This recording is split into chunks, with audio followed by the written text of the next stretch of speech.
प्रयोगशाला में।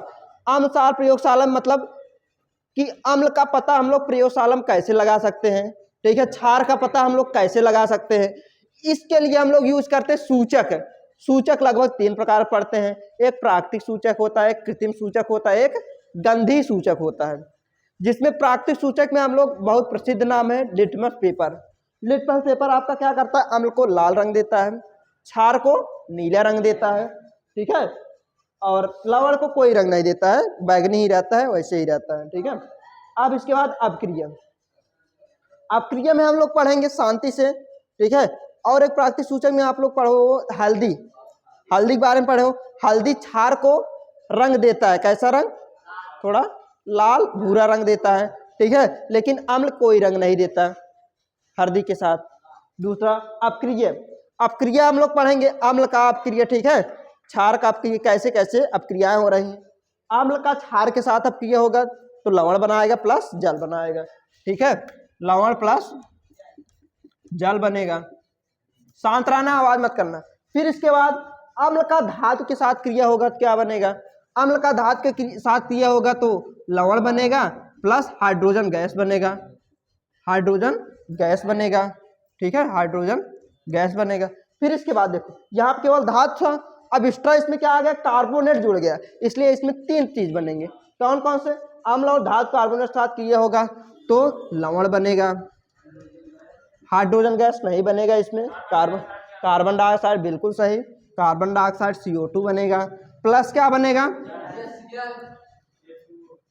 हाँ जल बनेगा, बहुत अच्छे, ठीक। HCl कहाँ जी, HCl अम्ल का नाम है, जल का H2O होता है।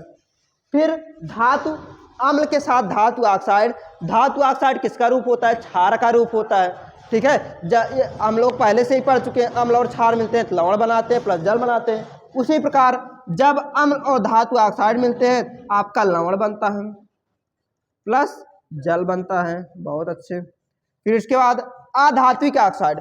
अधात्विक ऑक्साइड किसका रूप होता है, अम्ल का रूप होता है। हम पहले ही पढ़ चुके हैं, अम्ल और क्षार जब आपस में मिलते हैं लवण बनाते हैं, ठीक है।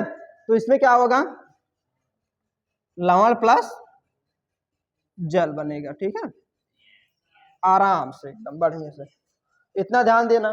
फिर इसका पीएच मान। पीएच मान क्या होता है, पीएच मान के जरिए हम लोग क्या पता कर सकते हैं, अम्लीय है क्षारी, लेकिन पीएच मान कहते किसे हैं, ठीक है। पीएच मान हाइड्रोजन आयन की सांद्रता के लघुगणक के बराबर होता है, ठीक है। जलीय विलयन में कितना हाइड्रोजन आयन दे रहा है उसका लघुगणक के बराबर कौन होता है, पीएच मान होता है। पीएच मान का दैनिक जीवन महत्व क्या है, जैसे आप लोग दांतों में यूज कर सकते हो पीएच मान। जैसे दांत का पीएच मान अगर 5.4 से कम है तो समझो दांत आपका खराब होने की स्थिति में आ गया है, ठीक है। पेट के लिए और शारीरिक स्वास्थ्य के लिए पीएच मान का उपयोग होता है। जैसे कोई बीमार है कि नहीं है, पीएच स्केल के जरिए आप पता कर सकते हो। कैसे, पीएच स्केल के जरिए पता करोगे, अगर इसका पीएच मान इतने से कम है तो मतलब स्वास्थ्य इसका कमजोर है। फिर आगे बढ़ेंगे, पीएच मान का यूज और कहाँ करेंगे, पीएच मान का यूज हम अम्ल और क्षार का पता लगाने के लिए कर सकते हैं, ठीक है। कोई पदार्थ आपको दे दिया गया है, पता करो या पीएच अम्ल है क्षार, पीएच स्केल के जरिए आप पता कर सकते हो। कैसे, अगर पीएच स्केल में अगर 7 से कम पॉइंट आ रहा है समझो अम्लीय है, अगर पीएच स्केल में वह पदार्थ का मान 7 से अधिक आ रहा है तो क्या है, क्षारीय है, ठीक है।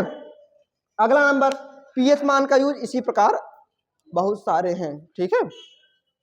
बस कंप्लीट। इसके बाद कल लेके आना स्कूल में इसको, ठीक है, स्कूल में बनाएंगे। यहाँ पे सही दिखाई नहीं देता है पहली बार तो।